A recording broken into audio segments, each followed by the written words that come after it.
Evening to one and all. Welcome to the technical session 6 of two-day international conference on American literature organized by the PG Department of English, Nason Money Memorial Christian College in collaboration with Capcom Interest. In this session, we have 8 presentations and I think we shall take 5 minutes each for the presentation and try to summarize your paper instead of reading it out, right? And we have the 8 presenters are Dr. Anupama Sinha, Ms. Divya Pandey, Ms. Blessy Angelan, Ms. Krishna Veni, Ms. Divya, Mrs. Nisha, Mr. Tanvir Ahmed, and Dr. Pavanjit Bali. So I wish you all the best. And let's begin the session with Dr. Anupama Sinha, Assistant Professor, Department of Sociology, Banaras Hindu University, Varanasi. And she's going to uh, have her talk on the title, Portrayal of Women, Analyzing the Role of Mass Media. Ma'am, Uh, please. my warm regards to everyone, particularly the chairperson, ma'am. Let me introduce myself. I am Dr. Anupama Sinha. Am I audible to everyone? Yes, ma'am, you're audible. Yeah, I'm Dr. Anupama Sinha from Department of Sociology, Banaras Hindu University. And the topic today is my portrayal of women, analyzing the role of mass media. Media's role towards women is becoming a matter of growing concern nowadays, and basically regarding participation, portrayal, and performance of about women. The different feminist writers like Simone de Beauvoir and Kate Millett, they have always emphasized that mass media is reinforcing the stereotyped images of women as secondary status, subordinate, and submissive on one side, and their objectification on the other side. And where Indian feminist writers like Ritu Menon and Kiran Prasad have also criticized the role of mass media in the portrayal of women. In order to empower and develop women's section, it is essential to create a very healthy environment while where the gender gap can be bridged, and media as a watchdog has a vital role to play in this, a very significant role in shaping the social values, attitudes, and norms, perceptions, and behavior, and changing the mindset of the masses. Therefore, the positive portrayal of women is essential to give them a dignified status. Media are the technological agencies which are engaged in creation, selection, procedure, and distribution of the message among people, and it contributes towards the emergence of masses and mass culture in the society. It is the means of communication where a very small group can reach its message to the large number of people in the shortest possible time through numerous outlets like broadcast, digital media, outdoor media, print media, etc. The present paper focuses on mediatization aspect of the society nowadays, where it has become the media has become excessively commercialized, and it is failing to reflect and aspire improvement in the women's condition. My research paper is based on secondary researches. Particularly, I would like to name some like Dr. Sanjeev Kumar Sharma, S.S. Roy, 2012, Portrayal of Women in Indian Mass Media, Kiran Prasad, 2005, Women and Media and Society, and so forth. And, well, we can talking about the influence of media in the society. We can say that mass media dominates the mental life of the modern society. The earlier studies by Harold Loswell and Paul Lazarsfield and others have also seemed to show that media effects are indeed very direct and powerful, and it has been named as the hypodermic model of influence. The mass media is the mode of communication which reaches out to the largest number of audience, and therefore it is a very significant influencing force in the modern culture. We sociologists refer to it as the mediatization as well as the mediated culture, where media reflects and creates both the culture, and media is both the cause as well as the effect of the development process. It can help accomplish the society to transition.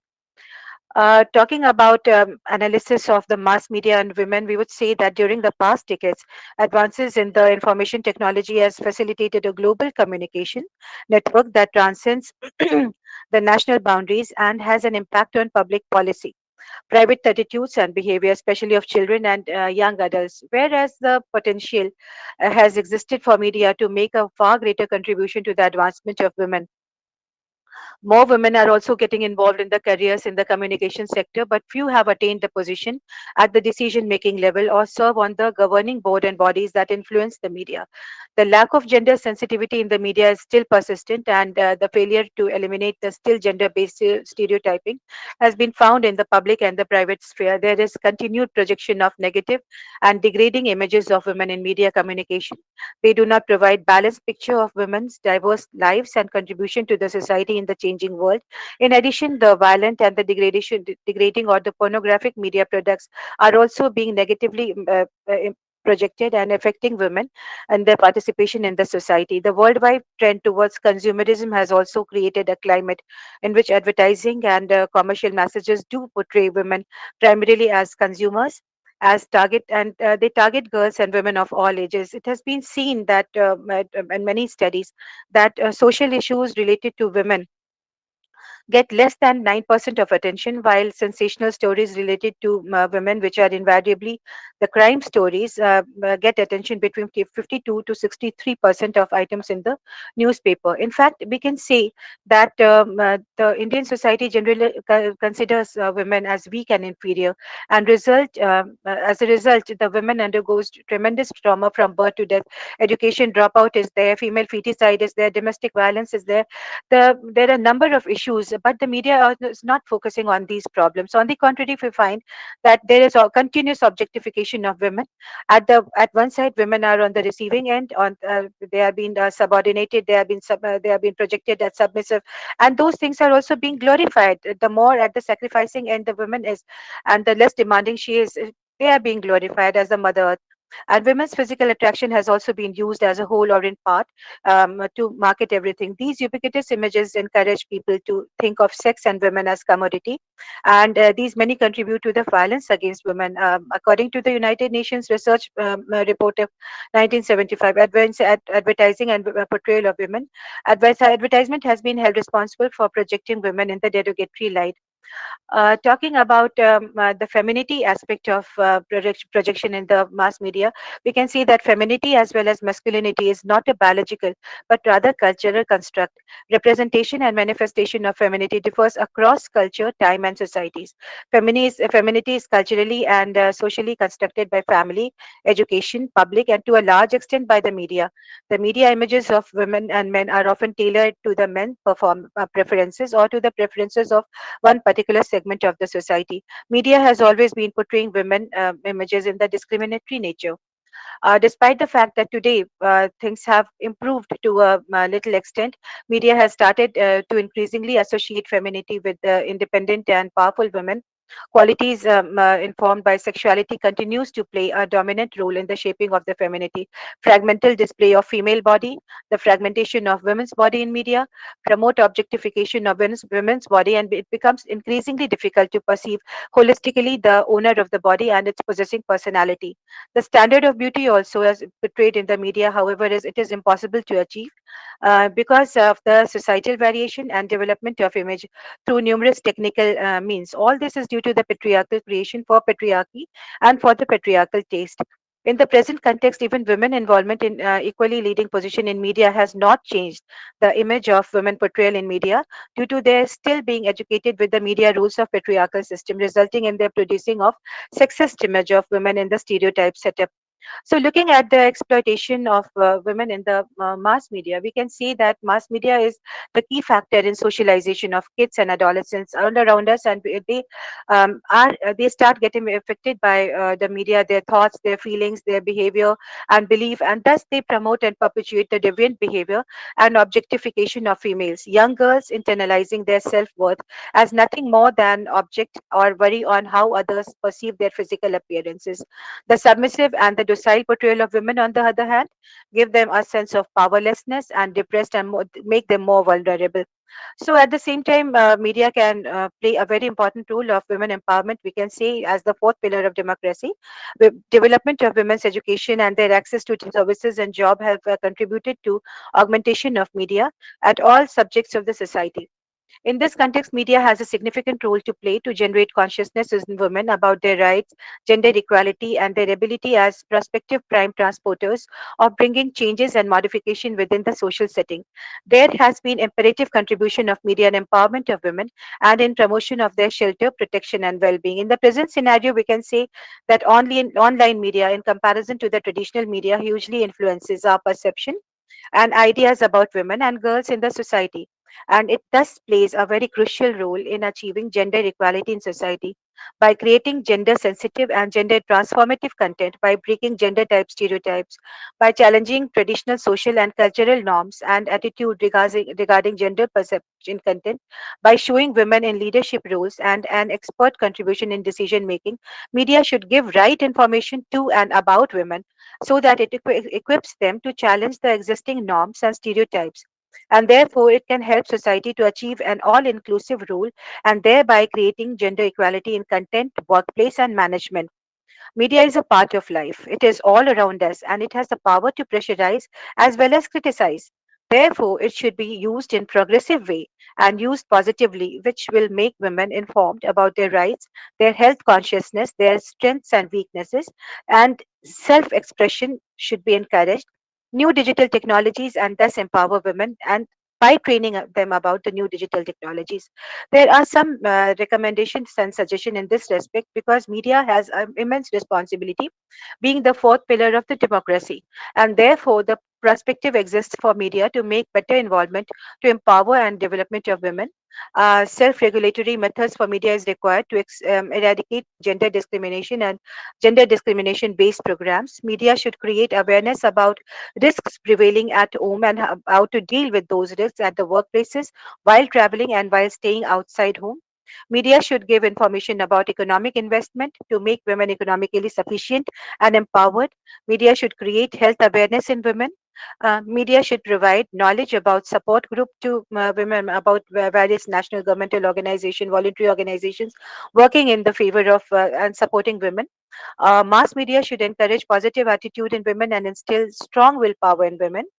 And at the same time, media should have programs and information about legal rights of women and programs that change the mindset of the entire society towards women. Because just having giving the legal rights, having those legislations and those constitutional safeguards are not sufficient. It is essential that that mass culture, which the media is responsible for, that mass culture is created about the emancipation and empowerment of the women, and as in general, the mindset and the awareness about the rights of women should be increased. Therefore, the role of media is very important to accelerate women empowerment, which includes social, cultural, and economic empowerment also. In modern times, we can say that it is a very important socializing agent. Mass media can very effectively create healthy atmosphere for women empowerment, gender equality, her access to dignified life, and therefore achievement of goals of the sustainable development by 2030. Thank you so much.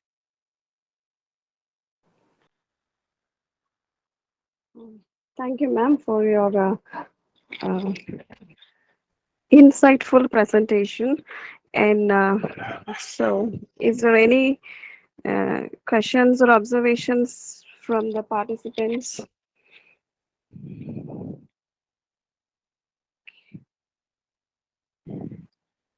Okay.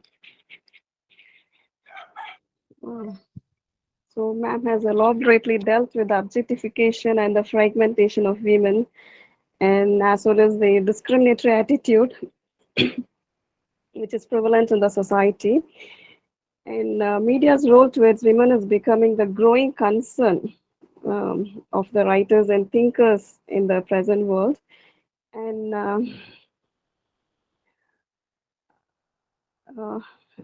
uh, that's the question, ma'am. Where do you think this gender sensitivity or gender awareness must begin with?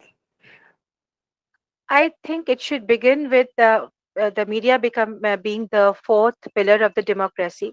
We have ample legislations about it. Article 21 is there about right to life or living with dignity, and Article 51A, where we can say that we have our duties towards women, our fundamental duties, in which is all inclusive of women also. At the same time, there is Indecent Representation of Women Act 1986, Prohibition 1986. Despite of that, we find that the media has been projecting women not as it is desired. Still, the changes have come, but it is the mindset. It should begin from home itself, and where the kids, where the children, they should learn how to give respect to women, how to give respect to women who are around them in their family. So it should begin from the home itself.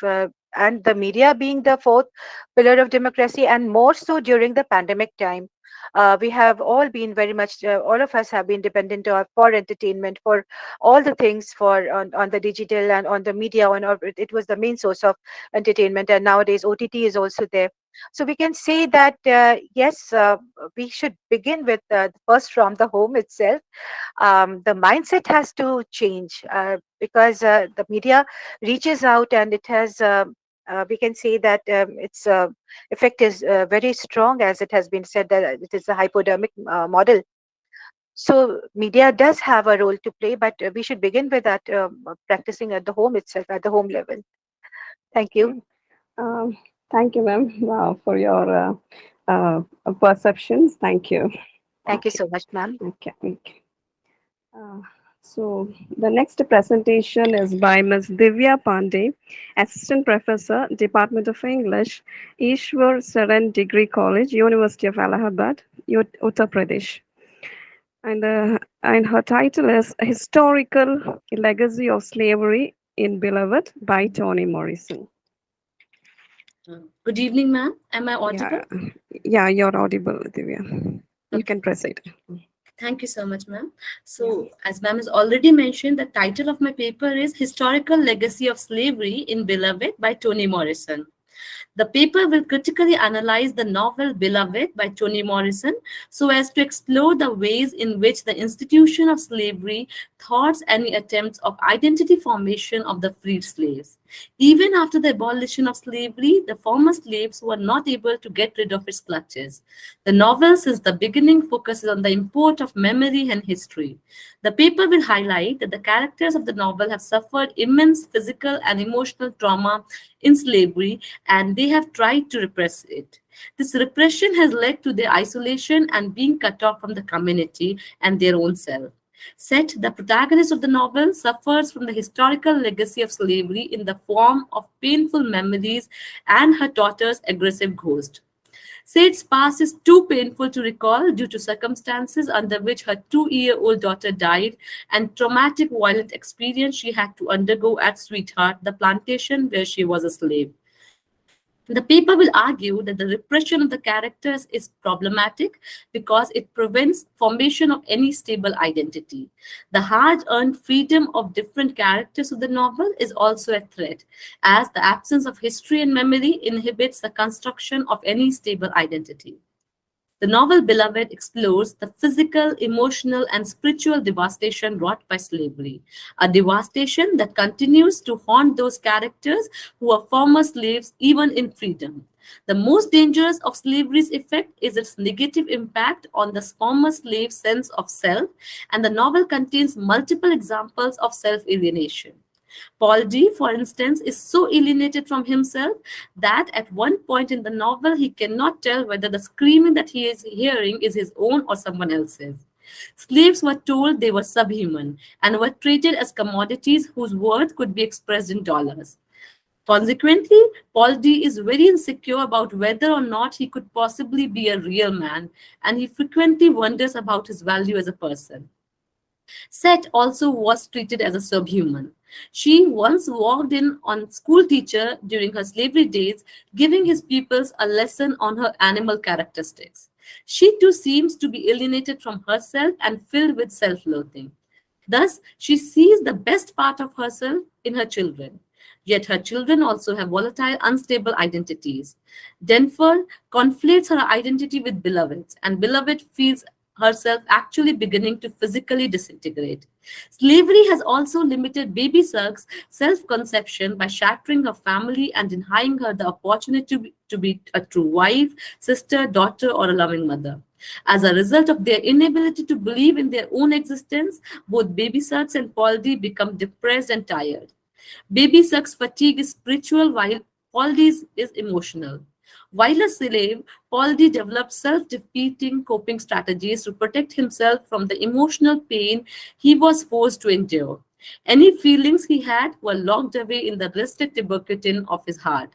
And he concluded that one should love nothing too intensely. Other slaves, like Hall, went insane and thus suffered a complete loss of self. Set fears that she too will end her days in madness. Indeed, she does prove to be mad when she kills her own daughter. Yet, Set's act of infanticide illuminates the perverse forces of the institution of slavery. Under slavery, a mother's best expression for her love for her children is by murdering them and thus protecting them from the more gradual destruction wrought by slavery. The novel Beloved demonstrates the extent to which individual needs to support of their communities in order to survive. Set first begins to develop her sense of self during her 28 days of freedom when she becomes a part of the Cincinnati community. Similarly, Denver discovers herself and grows up when she leaves 124 and becomes a part of society. Paul D and his fellow prison inmates in Georgia prove able to escape only by working together. They are literally chained to one another, and Paul D recalls that if one is lost, all is lost. Lastly, it is the community that saves Seth from mistakenly killing Mr. Bodwin and casting the shadow of another sin across her and her family's life. Cincinnati's Black community plays a pivotal role in the events of 124. The community's failure to alert Seth to school teachers' approach complicates it in the death of Seth's daughter. Baby Suggs feels the slight as a grave betrayal from which she never really recovers. At the end of the novel, the Black community makes up for its past misbehavior by gathering at 124 to collectively exorcise Beloved. By driving Beloved away, the community secures Seth's and its own release from the past. Beloved explores how the conditions of slavery at once make family more fragile and more firmly bonded. Since slaves were considered private property, slave owners could break up families by buying or selling individual family members. It was especially lucrative to sell children who were young and had many working years left. Baby Suggs directly experienced having her children sold to other slave owners. She gave birth to 9 children, all but one of whom were taken from her. Yet the experience of losing nearly all of her children did not break Baby Suggs. On the contrary, it greatly intensified her relationship with her one remaining son, Paul, who went to extraordinary lengths to buy her freedom. The familial bonds produced by slavery can also prove dangerous, as demonstrated by the intensity of Seth's maternal instinct. When schoolteacher arrives at 124, Seth doesn't hesitate in her attempt to protect her children from him. But others find it deeply disturbing that Seth attempted to protect her children by trying to kill them. Paul D, for instance, tells Seth that her maternal love is too thick. Stampede muses that slavery's negative consequences are not limited to the slaves. He notes that slavery causes wives to become changed and altered. And I quote him, in ways bloody silly, worse than they ever wanted to be. The insidious effects of the institution affect not only the identities of its Black victims, but those of the whites who perpetrated and the collective identity of Americans. Where slavery exists, everyone suffers a loss of humanity and compassion. For this reason, Morrison suggests that America's identity, like the novel's characters, must be healed. America's future depends on its understanding of the past. Just as Seth must come to terms with her past before she can secure a future with Denver and Paul D. Before America can address slavery's legacy in the contemporary problems of racial discrimination and discord, it must confront the dark and hidden corners of its history. Beloved depicts the history and legacy of slavery not from school teachers' point of view or Bodwin's point of view, but rather from Seth, Paul D, Stampede, and Baby Suggs. Morrison writes history with the voices of a people historically denied the power of language, and Beloved recuperates a history that had been lost, either due to willed forgetfulness, as in sex expression of our memories, or due to forced silence, as in the case of Paul D's iron bit in his mouth. Thank you.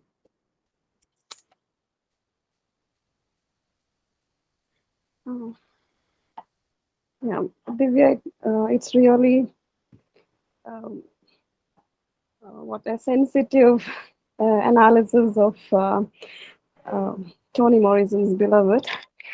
And uh,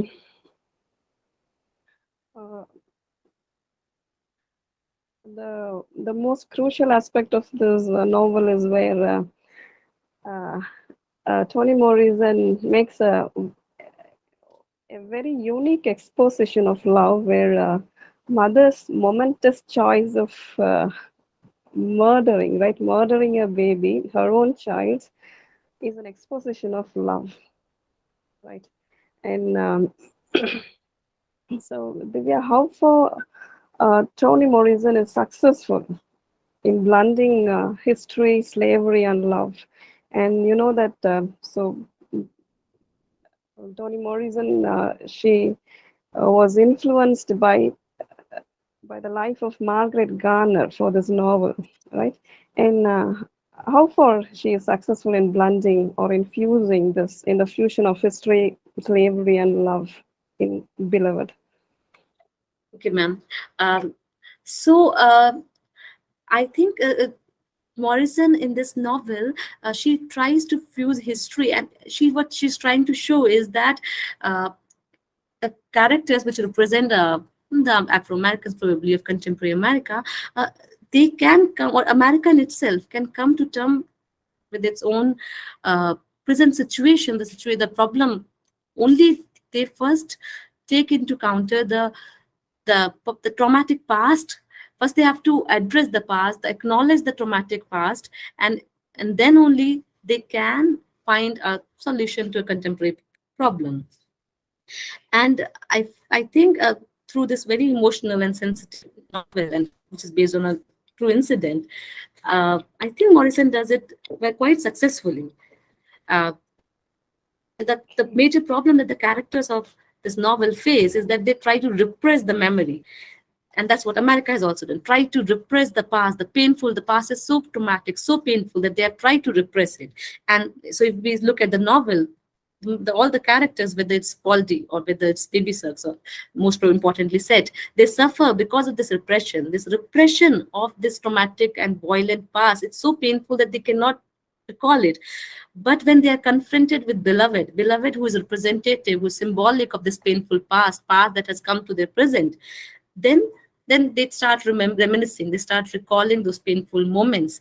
And it is, and because of this repression of their painful past, it has led to, so their identity, it led to the what we can say, problem, or the identity is not able to be formed properly. But when they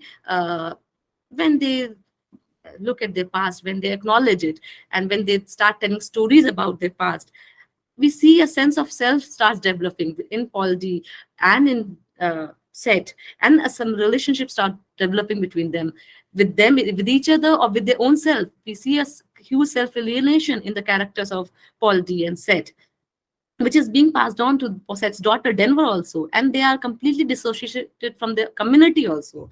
So this self alienation, this dissociation from community, is due to the repression of the past.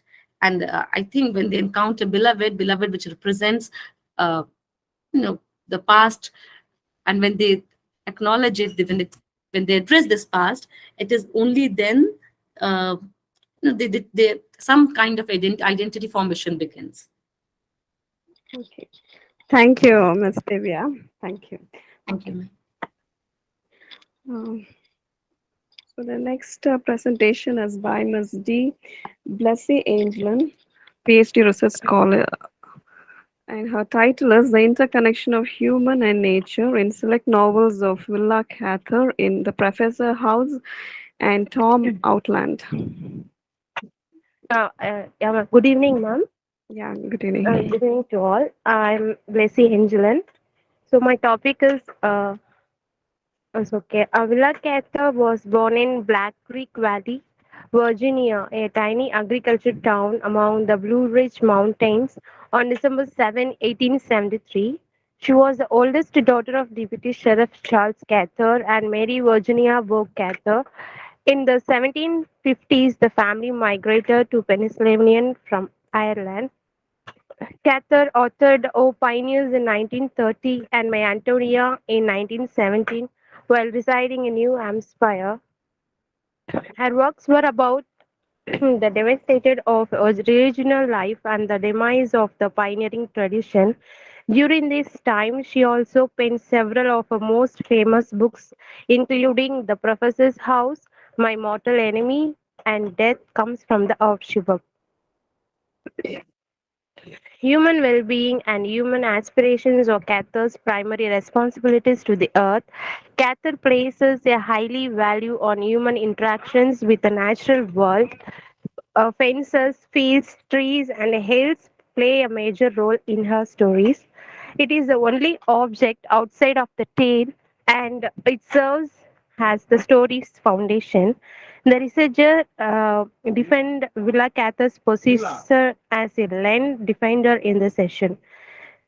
In this novel, my the Professor House, the study relies on both methodology is qualitative and attentive to the situation using a naturalistic research approach. Here, Cather's works have been carefully studied and analyzed in certain areas such as migration, the environment, and the heroic women of the author. Already- Research has already been done. Academic have dwelled into the writer's old and new world transcendentalism and modernity and city and rural life contrast. A lot of the research was done after her death, since her abilities as a writer were not fully acknowledged during her lifetime, and she was written off as irrelevant to the era in which she lived. Um, the in his novel Nature, authors rely on his many manifestations to arouse images and elect deeper awareness of oneself in the reader's minds. It catalyzes the development of self-awarenesses and an understanding of one's place in the larger universe. The land is Villa Cather's most important natural feature since it serves as a vehicle of self discovery and reveals one's actual identity. Gender, ethnicity, and socioeconomic position are reflected in our work. The active participation of landscape, location, and space. To understand the physical fictional character's mind, one must first understand how the author came to be who they are. In this novel, aims to illuminate the relationship between the environment and one's identity. The environment molds a personal identity in its comprehensive scope. It's difficult to split the word environment on an absolute basis. The relationship between human and the environment has nearly totally been investigated in recent decades. Yet the question of what is the proper relationship between human beings and the nature remains a never-ending argument. Preservationists want to conserve nature for recreational, artist, and spiritual reasons, while want to save the property for economic uses. Villa Cather too has been questioned about the whether she was the utilitarian to or a preservationist. Cather work emerged as focusing on the need to conserve land in the industrial era at a time when the world around her was rapidly adapting to the transformations, and intellectuals were looking for the right decision as to how to preserve the American wilderness without bringing the question of development to a halt. Cather's literature is set against a background of rural plains and industrial metropolises. displaying the author's concept of environmental tension. Even though the author preserves urban settlements and lifestyle, her writing is rich and beautiful and spiritual descriptions of nature. So she conclude his now in a way of life for every person on the planet, and it's how they make a living by drawing resources from the environment. The interconnectedness of human and nature is an important concept for young people who care about protecting the planet. It has been done for several of Lakata's books, but it has been mixed with eco-critical research. Her works invite academics to critique her books in an eco-critical manner with a crimson carpet. Cather's works include an existentialist and there are a lot of personal details in her books. So she often expresses human emotions in her works, including love, passion, pain, and joy. Her books also use gender specific strategies. Her works are notable for the innovative use of narrative devices as the narrators create the powerful female characters. Her books also imbue them with a passive yet industrious quality. As stories may be analyzed from a psychological angle, non-active speakers of English utilizes her novels as textbooks in their studies of the language. Thank you, ma'am. Thank you, Blessy. So, uh, so Blessy, where does this human and nature connect? Um, Here the physical and socio-cultural environment of the nature authors rely on its many manifestations to arouse images and elect a deeper awareness of oneself in the reader's minds. Um, it catalyzes the development of self awareness and an understanding of one's place in the large universe. The London Villancat, most important natural feature, since it serves as a vehicle for self discovery and relieves one's actual identity, gender, ethnicity, and socio-economic position are reflected in our work. Okay. Thank you, Thank you, Blessy. ma'am. Yeah. Okay. Thank you, ma'am. Yes. The next presentation is by Ms. V. Krishnaveni, PhD scholar, and her topic is diasporic consciousness in Manju Kapoor's The Immigrant. Yes, ma'am. Good evening, Yeah. ma'am. Good evening. A very pleasant good evening to all. The topic today I'm going to present is diasporic consciousness in Manju Kapoor's The Immigrant. The term diaspora is used to study the social world resulting with displacement, flight, exile, and forced migration. The main characteristics of diaspora are incorporating a history of dispersed myths and memories of the homeland, alienation in the host country, ongoing support of the homeland, and desire for eventual return. It focuses on themes such as discrimination, cultural shock, problems in adjustment, assimilation, Orientalism, identity crisis, hybridity, and generational gap. Diaspora is nothing but as a voyage undertaken by the immigrants from alienation to final assimilation. Indian diasporic writers live on the margins of two countries and create cultural theories. And, some of the notable names of Indian diaspora are Niraj C. Chowdhury, Raja Rao, Manju Kapoor, Salman Rushdie, Vimak Parameshwaran. Manju Kapoor has written 6 novels. Out of 6 novels, the fourth novel, titled as The Immigrant, it is a story of two immigrants, namely Nina and Ananda. The novelist is set in Canada and it discusses the Indian diaspora in Canada. As the title suggests, it talks about the immigrant experience in Canada in the context of globalization. The novel explores the issues of cultural conflict, alienation, diaspora, and quest for identity. It reflects the loneliness and the search of self being experienced by the immigrants. Indians are known to value their morals and ethics, but their attitude changes when they are in a foreign land. Manju Kapur's The Immigrant is a pensive and compassionate tale of those who try to knock the doors of the West for better prospects in their lives without leaving behind the great cultural loads. In the novel, the Indian middle-class family has a safe, familiar territory. Both Ananda and Nina differ from each other in their basic attitude towards the adapted society, its culture, life, and people. While Ananda's assimilation is quick, swift, and smooth without any resistance, Nina feels stressed and adapts slowly. She takes a lot more time and effort to acculturate. Nina is alienated and dislocated from the Indian culture and finds puzzled in the quest for identity. The Indian immigrants undergo identity problems and alienation due to different languages, customs, cultures, traditions, values, and attitudes, and that we can witness in the characters of Ananda and Nina. The amalgamation of Eastern and Western values makes the people alienated when they suffer from the inner conflicts like both the characters experience. After her marriage with Ananda, Nina goes alone to Halifax, and her first experience in the Toronto airport has been very unpleasant. Various questions were raised by the immigration women, which she thinks are all irrelevant. To Nina, her first experience to this new world was unpleasant. She, being a teacher, was used to respect, but here a different yardstick is used to judge her, and she feels humiliated in the airport. And this initial failure to strike a balance between her Canadian and Indian identity brings in an identity crisis in her life.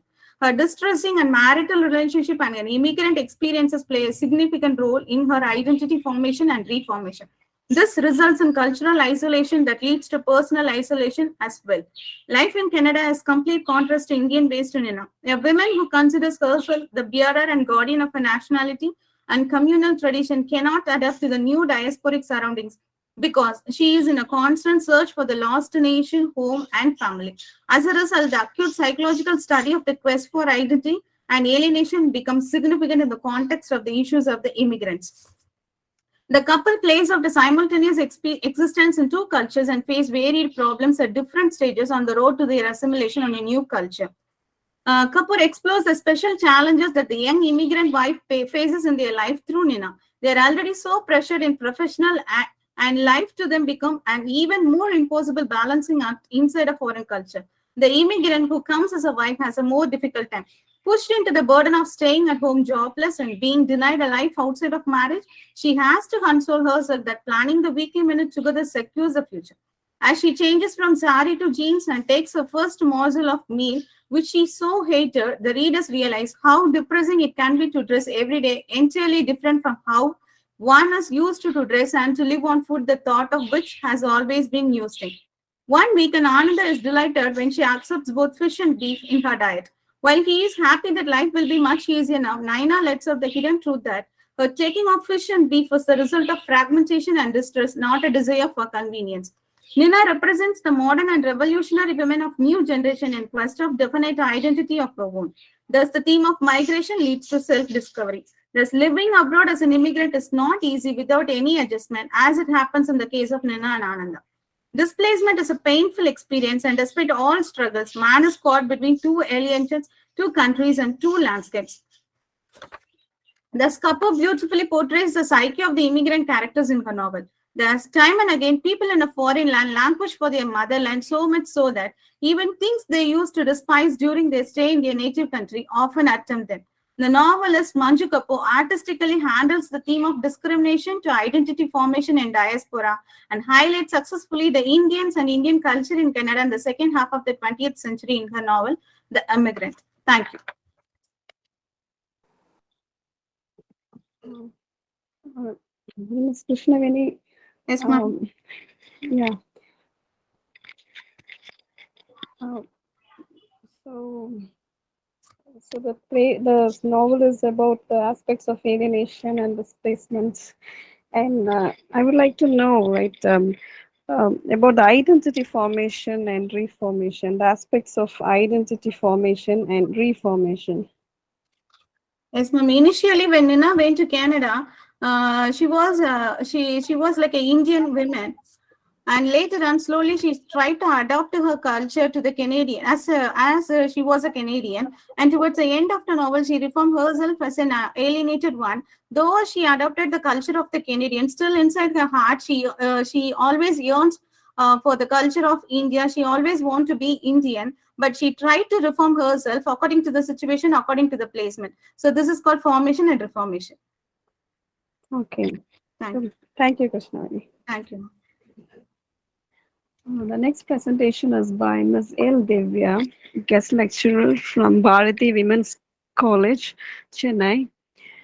And the topic is contextualization of literature, an ecological perspective and other strategies. Good evening, ma'am. This is Divya Yeah, here. yeah, okay, good evening. Can I Proceed. present the PPT, ma'am? Yeah, you can. Thank you.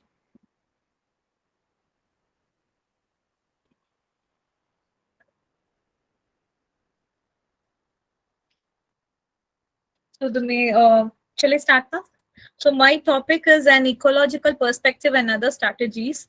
It is just a broader one where the ecology starts, and the conference is about American literature, and they are the pioneers of eco literature, which came into writing actually. Before that, it was like oral issues, and we used to talk through folk or oral literature.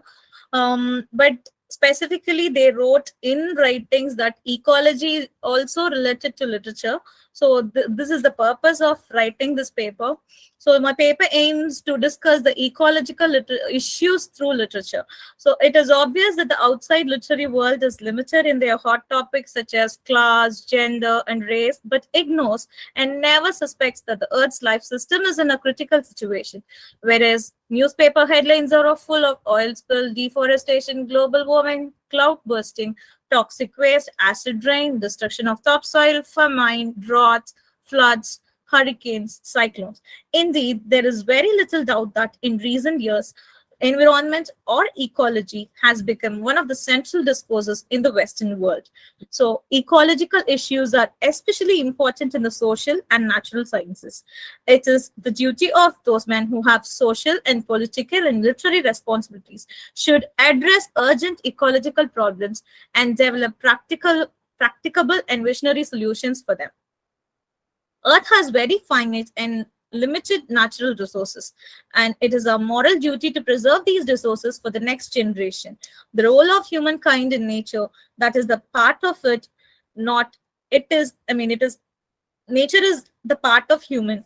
So human are disturbing not only the peace of nature but also their own minds too. They are constructing islands and towns by clearing mountains, cutting down forests, and filling the sea with poison and garbage, cloning pets but hunting down wild animals. This tempering to nature is surely affecting the present ecosystem. The extravagant, prodigal, and wasteful lifestyle of people results in murdering and destroying of this planet. An unsustainable lifestyle embraced by human is destroying their own existence too.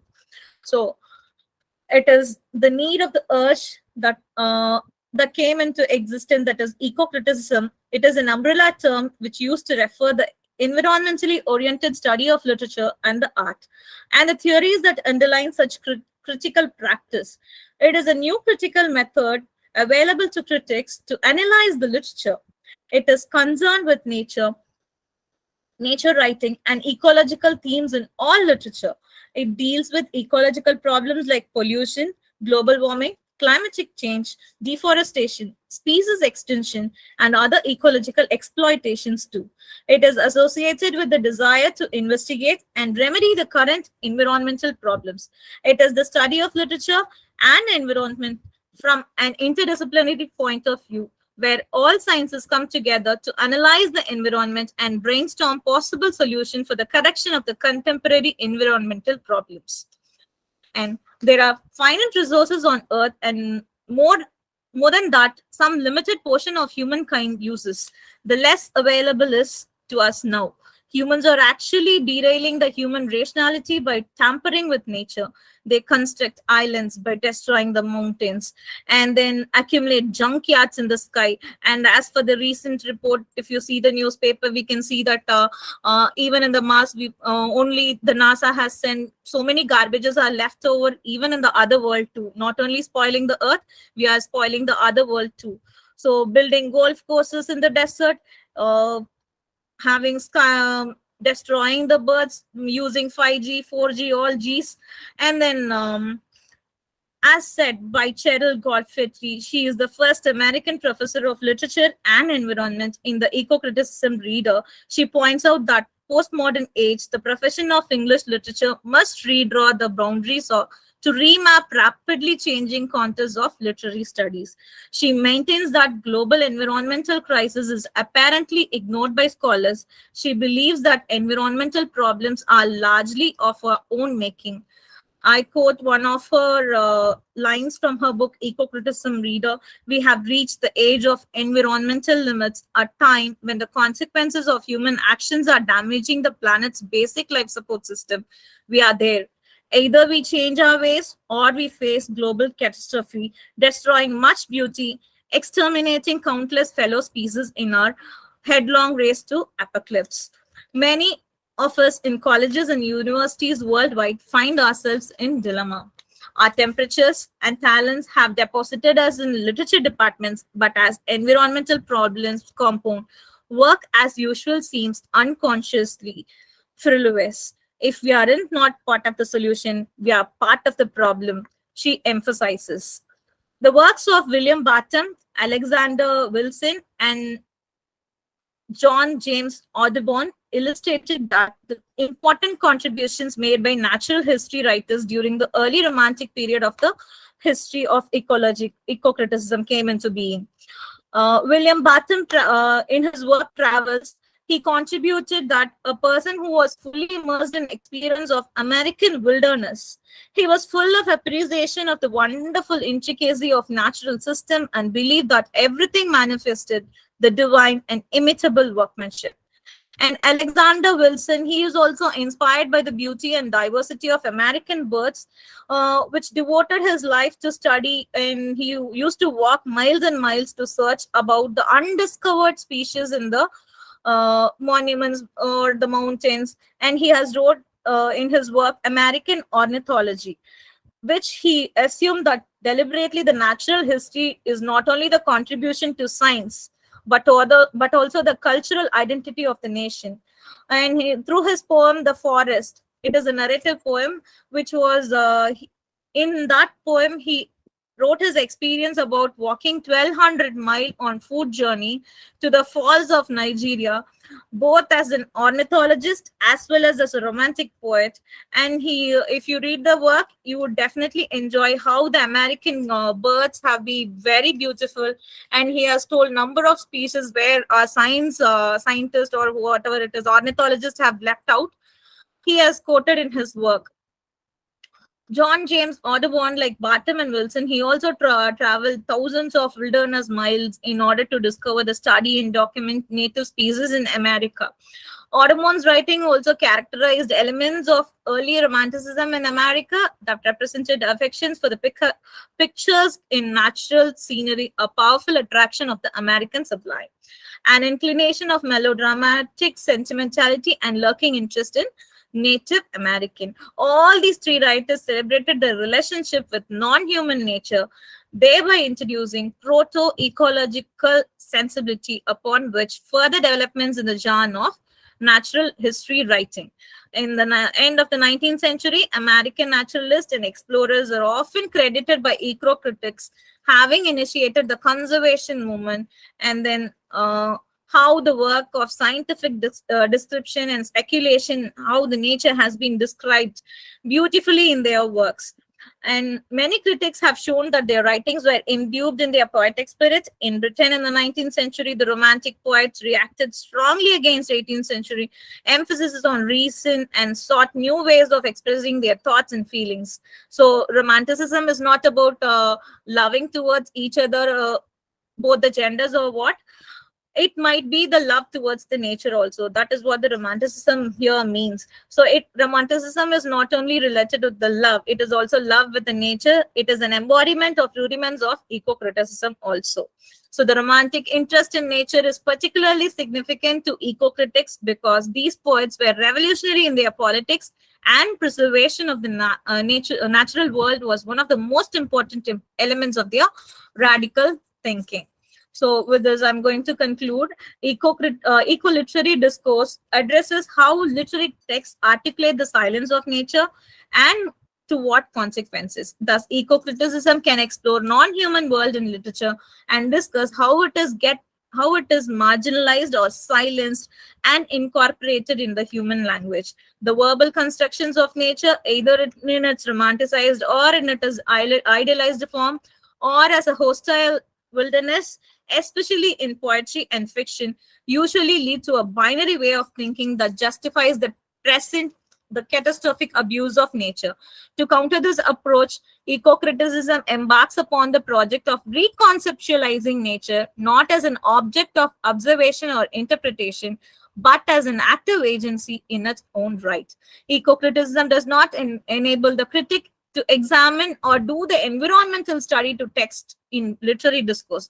It is to develop an earth-centered approach to literary studies. In this case, crossing the boundaries between human and non-human spheres would enable the eco-critic to analyze the ways in which the ecological vision is addressed or subverted in literary text. Doing so, eco-criticism ought to focus on the textual strategies to literary text in constructing an ecologically informed discourse about the ways in which humans interact with other life forms. The specific problems posed by the natural sciences cannot be used as a backdrop against which literature is judged. Such problems do not entirely find their resonances in their literary texts.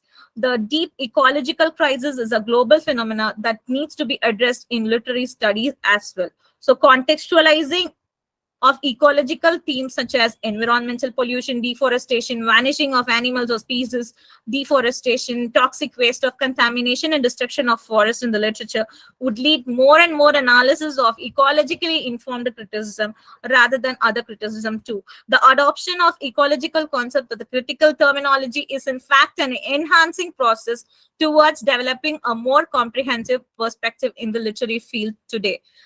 With this, I conclude. Thank you so much, ma'am. Yeah.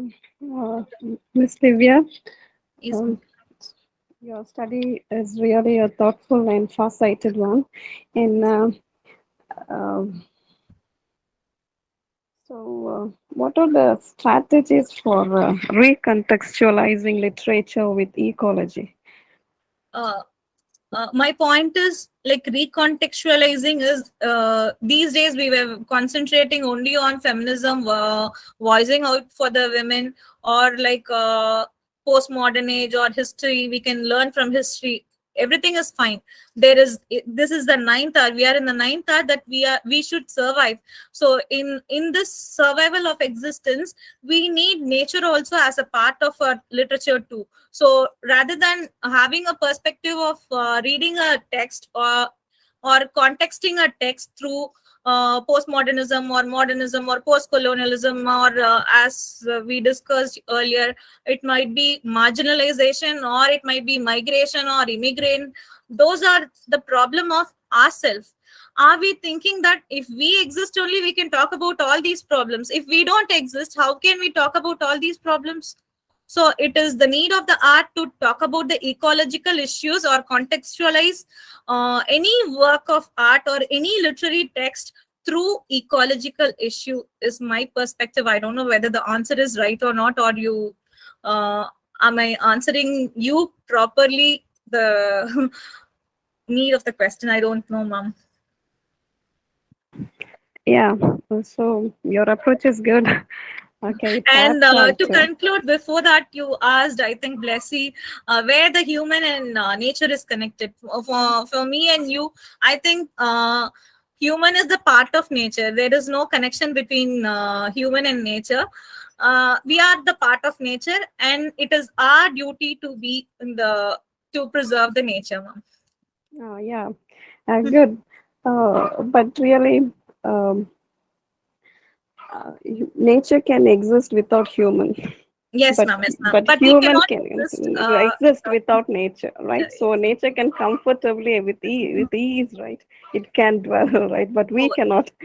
yes, ma'am. Yes, ma'am. Yeah, yeah. Thank you so much So, for your this thing, ma'am. Thank okay. you. Thank you, Divya. Thank you, ma'am. Best wishes. And the next presentation is by Mrs. K. Nisha, Assistant Professor and Research Scholar from Sri Parasakti College for Women, Kuttalam. And so her presentation will be on Abducted, a comparative study of Sita from Ramayana and Helen from Iliad. So, Nisha, um, over to you, Nisha.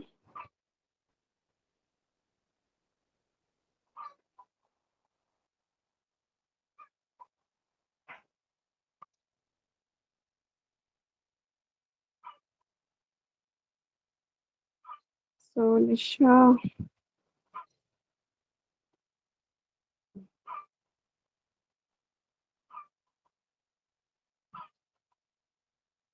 okay. So, we'll move on to the next presentation. It is by Mr. Tanveer Ahmed, Assistant Professor, Department of English, BGSBW. And his topic is Act of Simulation, a study of Mary Shelley's Frankenstein.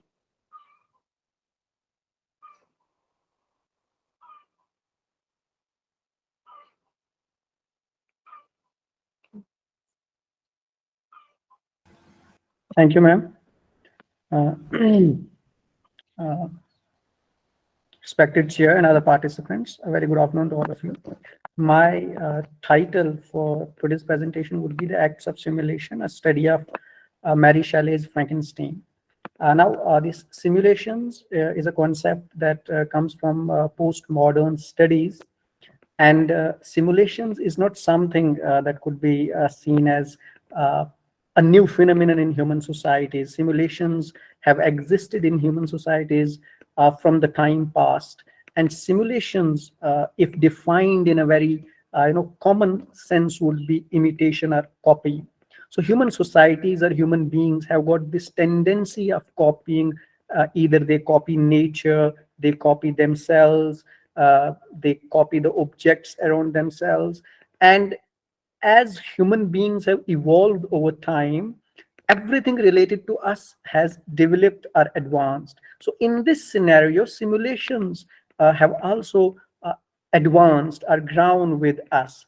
And no serious thinker ever took simulations to the level to which Jan Baudrillard would be taking them in the 20th century through his book Simulacra and Simulations.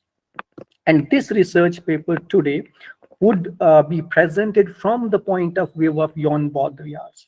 In the previous times or in the past times, imitation as suggested by Jan Baudrillard would be first stage or second stage.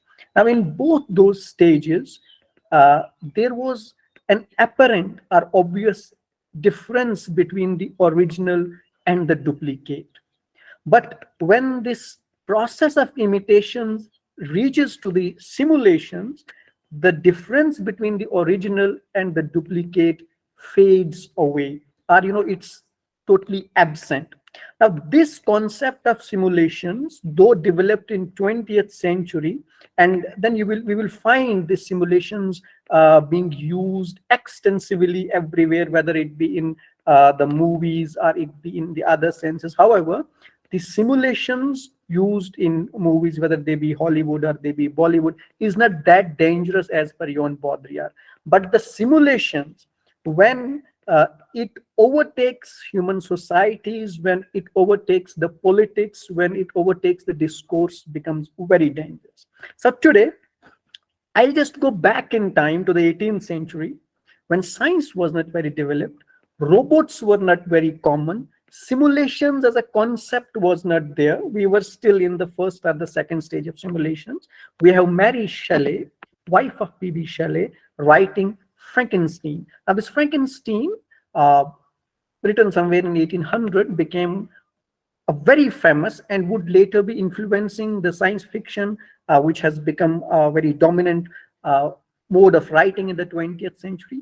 Now, we will try to look at these acts of simulations in this Frankenstein. Now, I'll not dive deep into the story of simulation, story of Frankenstein, because that would just not be a right idea, because I believe most of the participants coming from literature background have some idea of Frankenstein. So I'll just present an overview of what this Frankenstein is all about. So it's a novel written by Mary Shelley, wherein we have Victor, Frankenstein and his creation, Frankenstein. Victor is a scientist. He has got this scientific, bent in his mind. So he wants to do research. He excels in his university in chemistry, and then he tries to, create a creation, and he ends up making uh, Frankenstein. Now, why is Frankenstein a simulation? Is because, as I said earlier, that Jon Baudrillard says that simulation is that stage of copying where the difference between the original and duplicate is reduced. So when we see Frankenstein, he is as good as human beings. So he has got, mammoth structure, huge structure. He looks slightly ugly. People hate him. He hates this look of his, as we know from the story that when he lives with some neighbors, with a family there, and he brings woods for them, works for them, but even that family fears from his look. And from that point of view, this Frankenstein has got a feeling that I am being hated. So he understands the feeling of hate, he understands the feeling of love. Now, hate and love are the feelings which exclusively belong to the humans. So if anyone else besides human has got these tendencies or these things, that's a simulation. So Frankenstein would be the first simulation created in art and literature. And in 20th century, creating simulations perhaps was the easiest, as we know from this Blade Runner, which is a Hollywood movie based on Thomas Dick's novel, Do Androids Desire for an Electric Sheep? And we have Bahubali, we can find simulations in Bahubali. And then there are other movies which use VFXs extensively. They create these simulations. But the first act of simulations that we can get from 200 years ago would be Mary Shelley's Frankenstein, and the simulation would be the Frankenstein. And look at the desire that this Frankenstein has him being created. One, he should be loved, he should not be hated. Second, he should look good. So he goes in search of this Victor, because he believes that it is only Victor who can make him good, who can make him lovable. But Victor knows that this creation that I have created is devilish, is evil.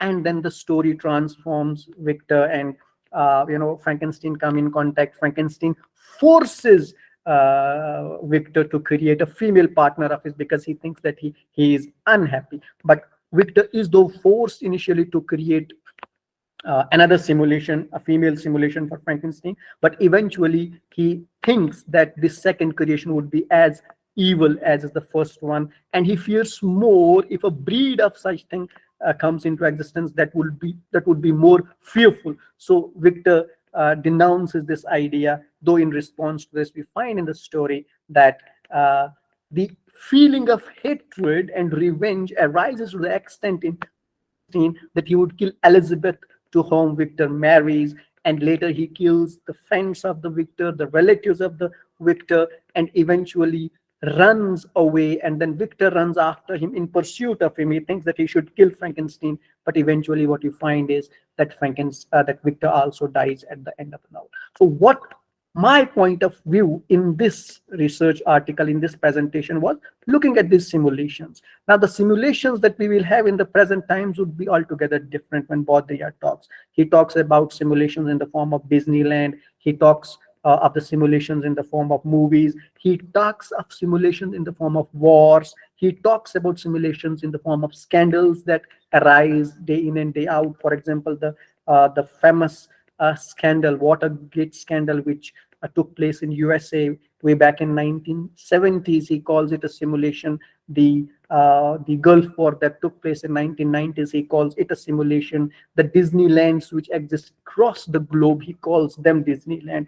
And he calls them simulations. And one of the reasons he says that these simulations have become that apparent in our society, are dominant in our society, is just to stop human beings from giving access them to the reality, so that most of us would end up being living in the hyper real world. So my point in this is not about hyper reality. It is only about simulations, and was about finding those acts of simulation in a novel written in 1800 by Mary Shelley, Frankenstein. That is all. Thank you.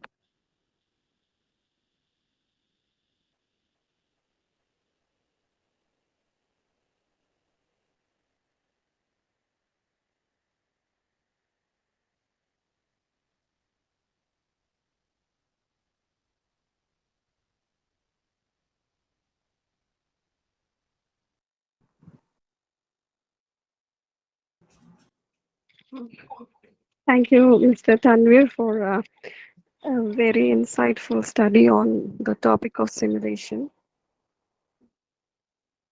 Thank you, ma'am. And how does the uh, simulation differs from past and present? As I said earlier, in the past time, simulations were in stage 1 and stage 2. Say, for example, the sculpturing, the practice where people would make the images are, the portraits of human beings and stones. So that is the first act of simulation. Now, what we realize that the simulation in the carving in the form of stone is not original; it's duplicate. Then in the second stage of simulations, we have photographs. It was first sketches, the painting that we would make. Now, if someone is making a painting, there would be some obvious differences between the painting and the original. And then comes the photograph.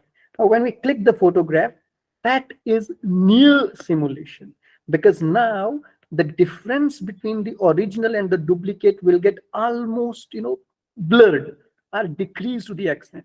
And then comes the simulations. Now, the best example that I would give of this simulation in the present times would be from Bahubali, which is a very famous movie. And just think about the scene between Ballal Dev and that bull.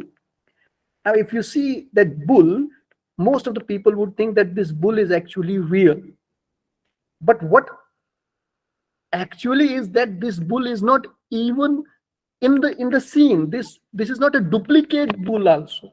So the simulations not only blurs the difference between the original and the duplicate, but it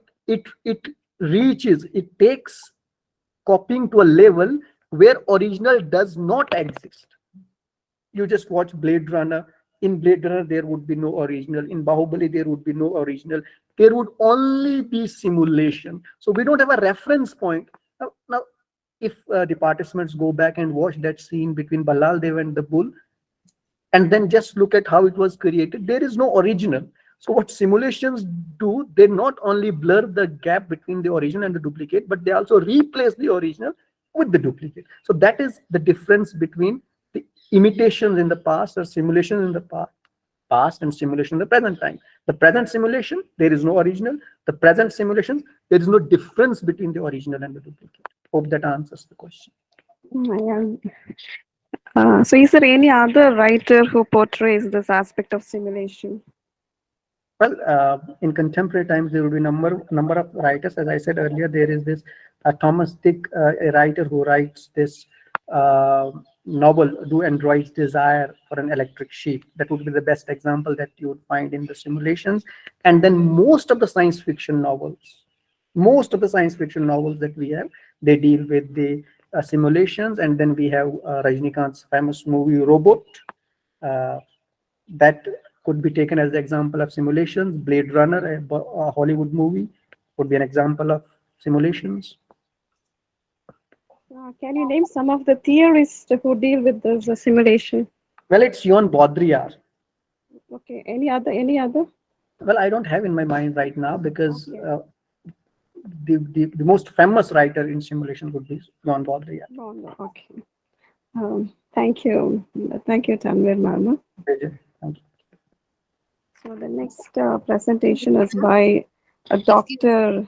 Pravinjit Bali, Assistant Ma'am, I am Professor. Nisha. I am supposed to present before Mr. Tanvir.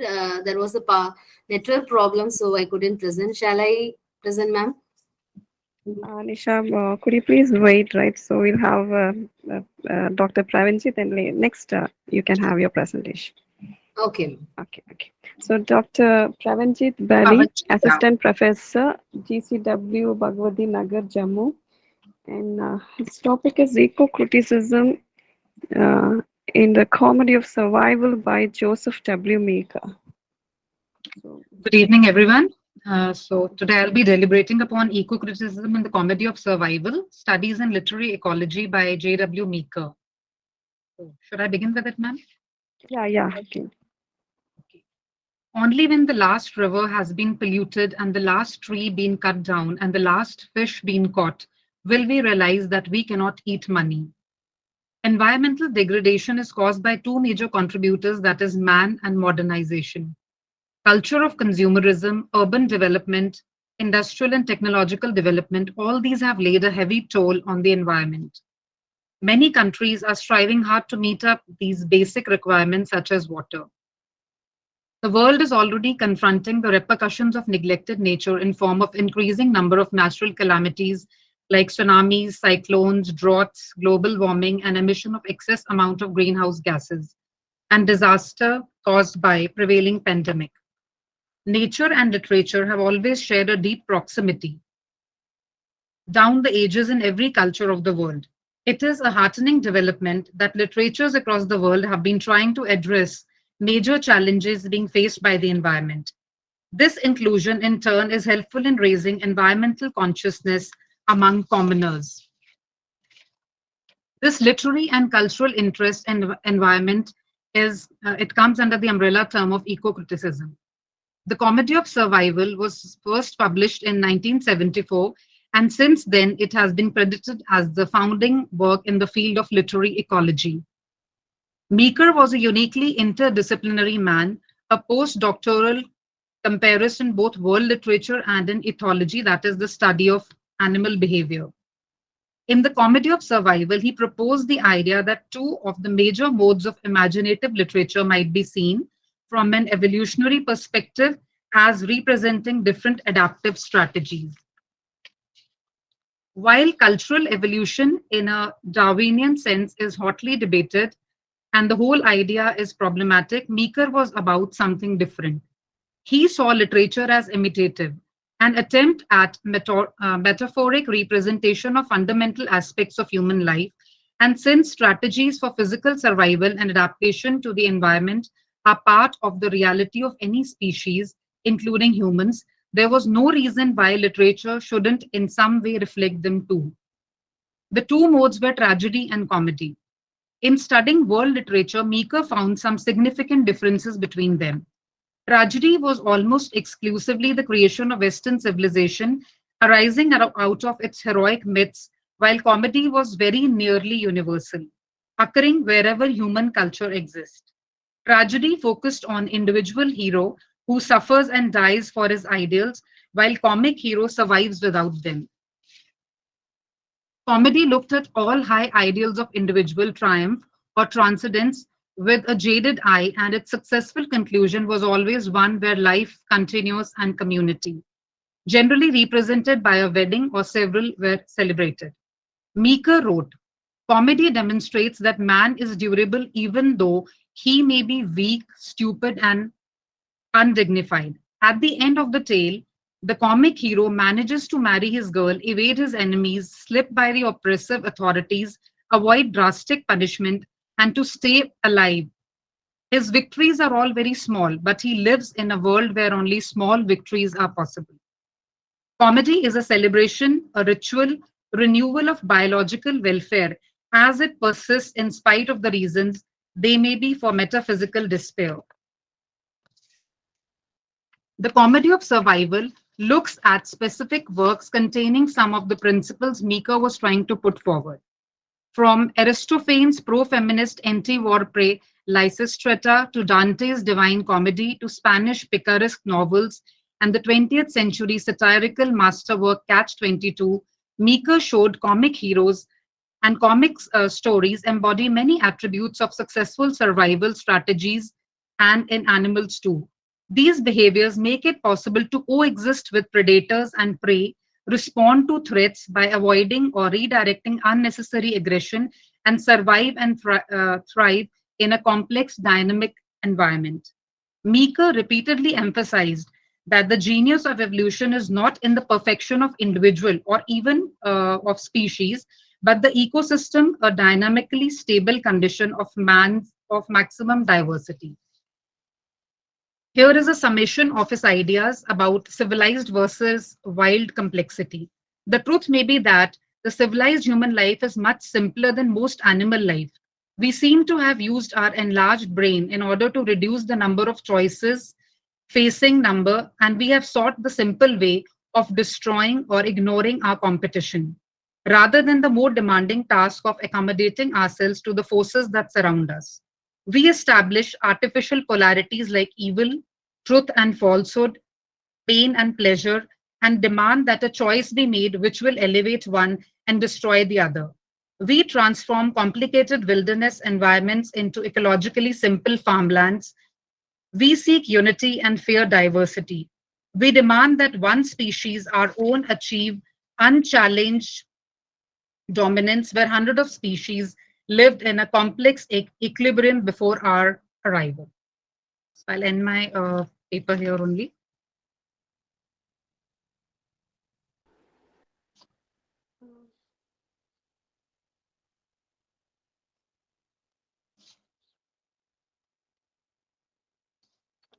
So, Yes, ma'am.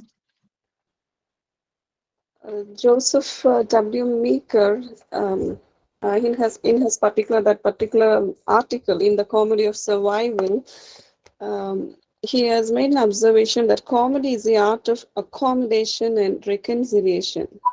So, how do you explain that?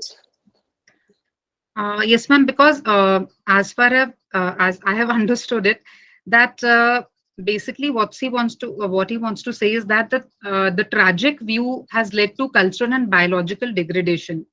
So but probably he assumes that a switch to the comic mode of literature will be necessary for the biological survival. Okay. So Because he, in yes, yeah, ma'am. yeah, you can proceed. Because ma'am, he suggests that the literally tragic view of life, because there is always a conflict between the moral precepts and the laws of nature. So which we can say was invented by the Greeks, and later on it was further embellished by the Judeo-Christian thinking. So this kind of led to a biological degradation according to J.W. Meeker. So shifting to the comic mode would was a kind of a better option for him.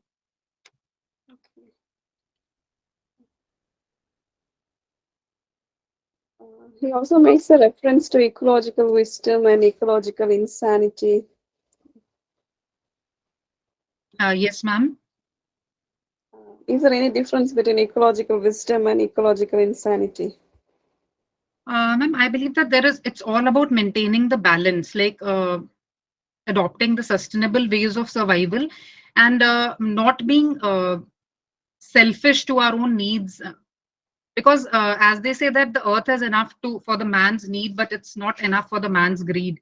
So as we can see, there is a population explosion, and the way the earth, rejuvenation process, that coming back to its original mode is gradually decreasing, because there is so much of pressure on all the raw material and the natural resources which the nature has to offer to us.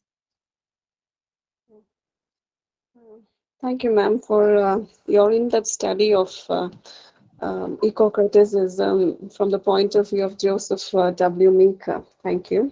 Thank you so much, ma'am. And next presentation is by Mrs. K. Nisha, Assistant Professor and Research Scholar, Sri Parashakti College for Women, Kuttalam. Nisha, you can Okay, proceed. ma'am. Yeah. Good evening, ma'am. Thank you. Can I share my presentation? Yeah.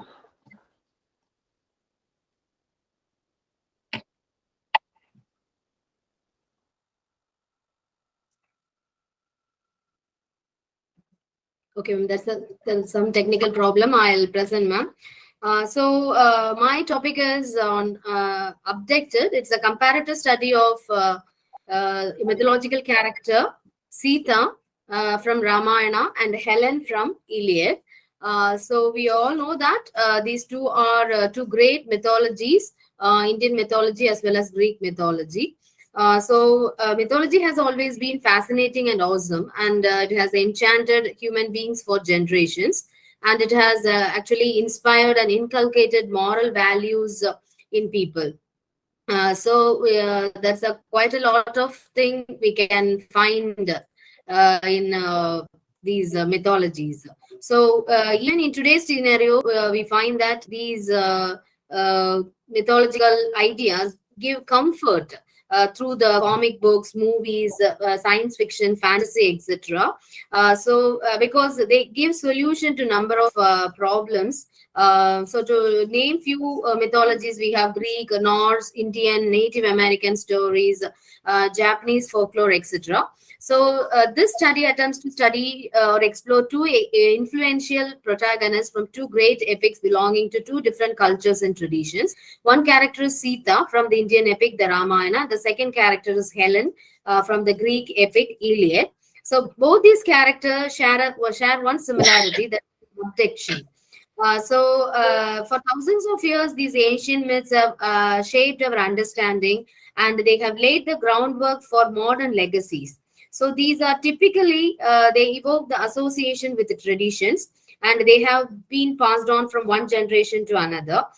So it has had a significant impact on the development of literary and artistic traditions. So this paper aims to study these two popular protagonists. So we all know that the story of Ramayana, it's written by, in Sanskrit, it is written by sage Valmiki, and we have different versions of Ramayana. They say that there are 300 versions of Ramayana. But according to one version, Valmiki's version, we see that Rama is a king of, he want to be king of Ayodhya, is being exiled to the forest, and we find the rest of the story that how Sita is being abducted by Ravana because of his sister's sister Surshurpanaha's idea of kidnapping or abducting Sita.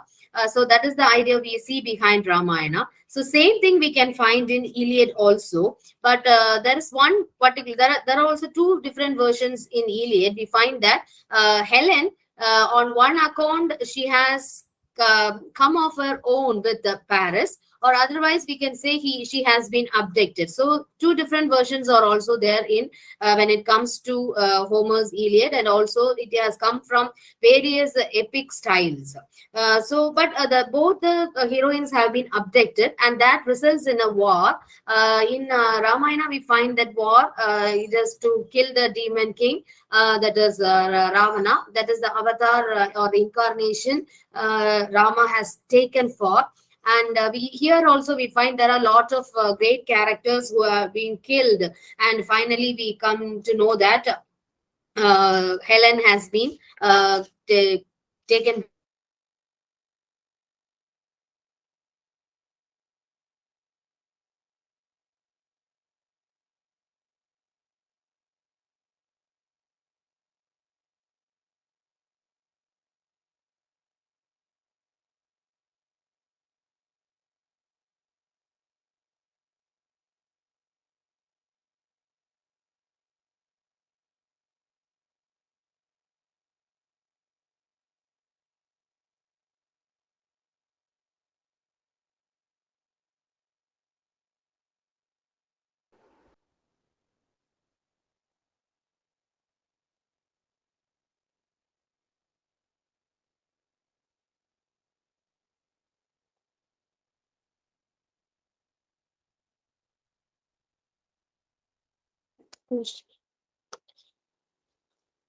Nisha, you can proceed, Nisha.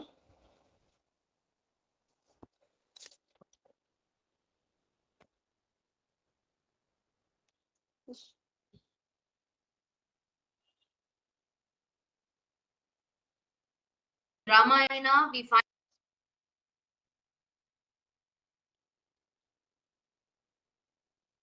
Nisha, you're not audible. Sorry, ma'am. We can find that after coming back to their respective places, that is Sita to Ayodhya and Helen to Sparta, we find that Sita has descended because of due to humiliation, she descends to the earth finally. That the same idea can be seen in Helen. She also descends to earth because and also one particular thing says that she went to Mount Olympus to reunite with a great Achilles, etc. So these kind of similarities we can find. So the Iliad as well as the Ramayana has quite a lot of similarities we find. So therefore we see both the greatest epics share some of the same ground in certain aspects. So the first possible scenario is the abduction. Sita and Helen were kidnapped, and which sparked a major conflict that resulted in great war and destruction. The next thing is that we discover that both Helen and Sita were idealized. So Helen was honored, and she also had a temple in Rhodes where she was honored as a tree goddess, Dendrix. She was considered the patron goddess of sailors also, just like her brothers. Sita is revered as the incarnation of goddess Lakshmi in India, and can be found in all Vaishnavite temples in India, right alongside Lord Vishnu. So she is also regarded as an archetype of chastity. So finally, we find both protagonists descending into the underworld for eternity. So these similarities were fine. To conclude, we can say that there are many structural and narrative connection between Iliad and Ramayana. Both epics are actually essentially about battles between two princes from mainland and island cultures over an abducted woman. In any case, they are both mythologies, but these various retellings of Ramayana were like reaction to historical events, and many Helens alters to convey the message that is necessary. So there are a variety of factors actually that contribute to the widespread appeal of certain tales. But in case of Sita and Helen, there is one aspect of the story that has remained unchanged. So the Iliad and Ramayana can be considered to be the two greatest epics ever written, have been passed from generations, and this demonstrates that literary excellence that is accompanied by elements of literature, craftsmanship, preaching, entertaining, and immortal characters, and so on. Additionally, they have given Homer as well as Valmiki the status of eternal authors. So this is my study. Thank you, ma'am. Thank you for the opportunity. Okay. Thank you, Nisha. Thank you, ma'am.